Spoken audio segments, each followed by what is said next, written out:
एक बार की बात है, एक राजा तलवारबाजी कर रहा था तो अचानक से उसके उंगली में कट लग गया। तो पास खड़े मंत्री अचानक बोल उठे, राजा साहब चिंता न करें, जो होता है अच्छे के लिए होता है। यह सुनते ही राजा को गुस्सा आ जाता है। राजा उस मंत्री को कारागृह में बंद करने का आदेश दे देता है और बोलता है, इसे फांसी पर चढ़ा दिया जाए। यह सुनकर मंत्री घबरा गया। उसने राजा से निवेदन किया, महाराज, मैंने आपके यहाँ इतने वर्षों तक काम किया, क्या आप मेरी अंतिम इच्छा पूरी नहीं करेंगे? राजा बोले, ठीक है, बताओ क्या है तुम्हारी अंतिम इच्छा? इस पर मंत्री ने कहा, कृपया मुझे 10 दिन का समय दीजिए, उसके बाद आप मुझे जो चाहे वे सज़ा दे दीजिएगा। राजा ने उसकी अंतिम इच्छा मान ली। राजा दूसरे दिन अपने सैनिकों के साथ जंगल में शिकार पर निकला। जंगल के बीच में राजा अपने सैनिकों से बिछड़ गए और रास्ता भटक गए। रास्ता ढूंढते हुए राजा वनवासियों के बीच पहुंच गए, जो बलि देने के लिए किसी को ढूंढ रहे थे। वनवासियों ने राजा को पकड़ लिया और वन की देवी को बलि देने के लिए ले गए। बलि देने की सारी तैयारियां पूरी हो गई।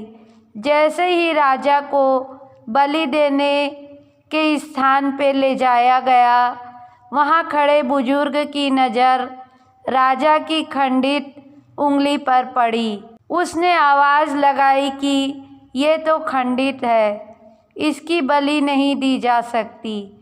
तो वनवासियों ने राजा को छोड़ दिया। राजा जैसे तैसे वहाँ से निकला और अपने राज्य पहुँचा।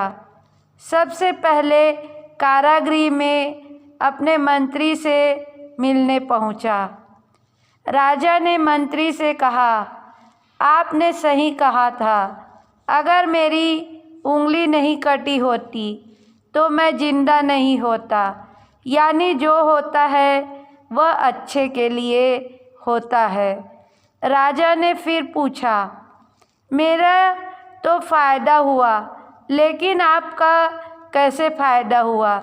मैंने तो आपको सज़ा दी।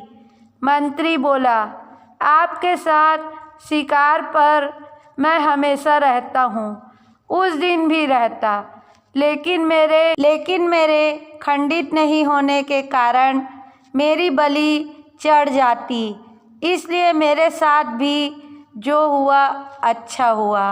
राजा प्रसन्न हुआ, लेकिन छोटी सी बात पर मंत्री को सज़ा देने का दुख भी हुआ।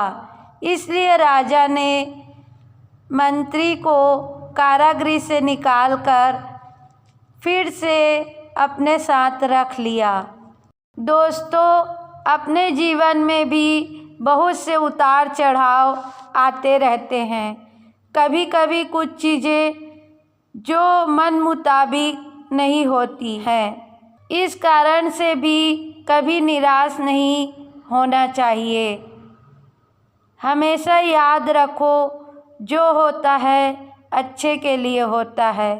भले ही कुछ अच्छा हो या ना हो, लेकिन उस परिस्थिति के प्रति सकारात्मक नज़रिया देखने से उसका प्रभाव बहुत कम हो जाता है।